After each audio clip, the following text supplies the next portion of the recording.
ശബരിമല സ്വർണ്ണക്കൊള്ളയിൽ ഉണ്ണികൃഷ്ണൻ പോറ്റിക്ക് ജാമ്യമില്ല. 2 കേസുകളിലെയും ജാമ്യ ഹർജി കൊല്ലം വിജിലൻസ് കോടതി തള്ളി.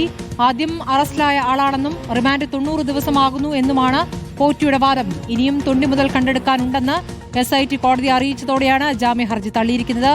AV ജയശങ്കർ വിവരങ്ങൾ നൽകും. ജയശങ്കർ, 90 ദിവസം കഴിഞ്ഞാൽ സ്വാഭാവികമായും ജാമ്യത്തിന് അർഹതയുണ്ട്. പക്ഷേ തൊണ്ടി മുതൽ കണ്ടെടുക്കാതെ ജാമ്യം അനുവദിക്കാനാവില്ലെന്ന SITയുടെ വാദം കോടതി അംഗീകരിക്കുകയായിരുന്നു. സ്വർണ്ണക്കൊള്ള കേസുമായി ബന്ധപ്പെട്ട് ഉണ്ണികൃഷ്ണൻ പോറ്റിക്ക് ജാമ്യമില്ല. ഈ കട്ടിലപ്പാളി കേസിലും സ്വർണ്ണപ്പാളി കേസിലും രണ്ട് കേസുകളിലും ഉണ്ണികൃഷ്ണൻ പോറ്റി കോടതിയിൽ ജാമ്യാപേക്ഷ സമർപ്പിച്ചു. പക്ഷേ ഇരു കേസുകളിലെയും ജാമ്യാപേക്ഷ കോടതി തള്ളുകയായിരുന്നു.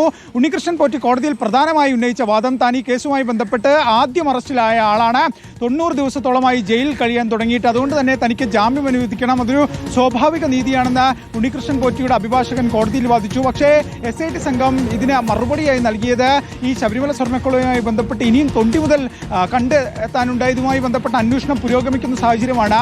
അതുകൊണ്ട് തന്നെ ഒന്നാം പ്രതിക്ക് ഈ ഘട്ടത്തിൽ ജാമ്യം നൽകിയാൽ തെളിവ് ഉൾപ്പെടെ നശിപ്പിക്കാനുള്ള സാധ്യതയുണ്ട്.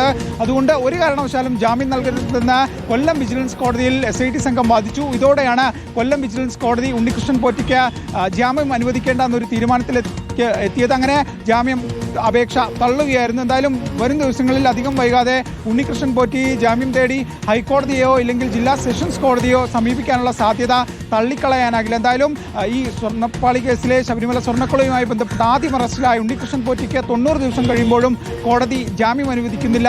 ഈ SITയുടെ അന്വേഷണം പുരോഗമിക്കുന്ന ഒരു ഘട്ടം പരിഗണിച്ചുകൊണ്ടാണ് കോടതി ജാമ്യാപേക്ഷ എന്തായാലും തള്ളിയിരിക്കുന്നത്. സ്മൃതി. ജയശങ്കർ, ഇപ്പോൾ ഈ തൊണ്ടി മുതൽ കണ്ടെടുക്കുന്നതുമായി ബന്ധപ്പെട്ട് എന്തെങ്കിലും കോടതിയുടെ പരാമർശങ്ങൾ ഉണ്ടായോ? കാരണം ഈ കേസിൽ ഏറ്റവും നിർണായകമായത് തൊണ്ടി കണ്ടെടുക്കുക എന്നുള്ളതാണ്. അല്ലെങ്കിൽ ഈ കേസ് തന്നെ ദുർബലപ്പെടുന്ന സാഹചര്യവുമുണ്ട്. സ്മൃതി, ഇതുമായി ബന്ധപ്പെട്ട് കോടതി പ്രത്യേക പരാമർശങ്ങളൊന്നും തന്നെ നടത്തിയില്ല.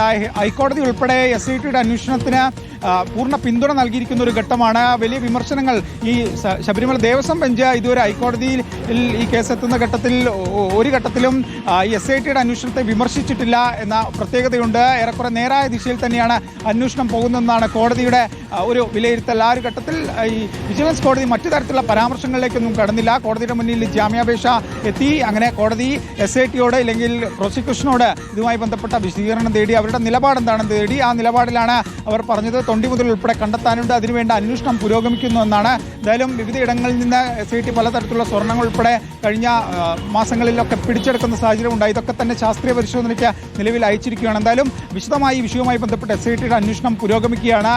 ഈ ഹൈക്കോടതി അനുവദിച്ച സമയപരിധി ഇനിയും നിലനിൽക്കുന്ന സാഹചര്യമുണ്ട്. അതുകൊണ്ട് തന്നെ ഈ അന്വേഷണം പൂർത്തിയാകട്ടെ, അതുവരെ തൽക്കാലം ജാമ്യം നൽകേണ്ടെന്ന ഒരു തീരുമാനത്തിലേക്കാണ് ഈ വിജിലൻസ് കോടതി എത്തിയത്. എന്തായാലും ഉണ്ണികൃഷ്ണൻ പോറ്റി മേൽക്കോടതിയെ ഇനി ജാമ്യാപേക്ഷ മേൽക്കോടതിയെ സമീപിക്കും, ജാമ്യത്തിന് വേണ്ടി മേൽക്കോടതിയെ സമീപിക്കുമെന്ന കാര്യത്തിൽ സംശയമില്ല. കാരണം വിജിലൻസ് കോടതി ഈ അപേക്ഷ തള്ളിയിരിക്കുന്നു. വിജിലൻസ് കോടതിയിൽ നിന്ന് ഈ കേസുമായി ബന്ധപ്പെട്ട് ജാമ്യം ലഭിക്കാനുള്ള സാധ്യത വളരെ കുറവാണ്. കാരണം അന്വേഷണം പുരോഗമിക്കുന്ന ഘട്ടമായതിനാൽ തന്നെ ഒരു മേൽക്കോടതിയായിരിക്കും ഇക്കാര്യത്തിൽ ഒരു തീരുമാനമെടുക്കുക.